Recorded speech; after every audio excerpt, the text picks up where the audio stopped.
This card fits in ideally with our mental alertness theme on the Metatron cube, because the Tower is about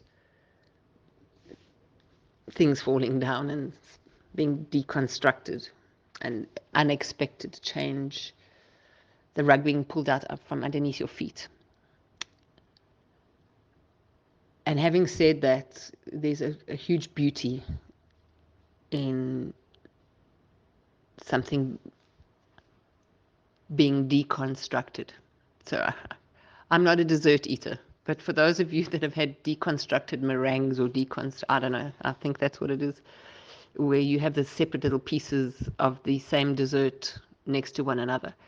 It's only when you do that that you can actually see or appreciate the different tastes, the different shapes, the different textures of what is normally presented in one perfectly sliced piece of cake.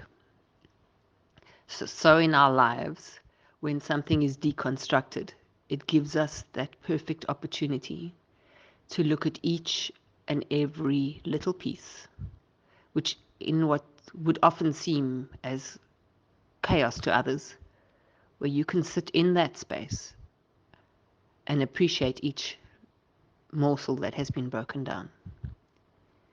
Appreciate it for what it is, what it's taught you, what it has felt like. Because in that chaos of something breaking down is where we find the light.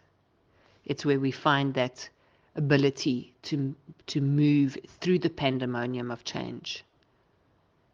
Because it creates pandemonium. And you'll find your beautiful truth and your own blazing light there in your own tower. Much love to you all. Have a beautiful day.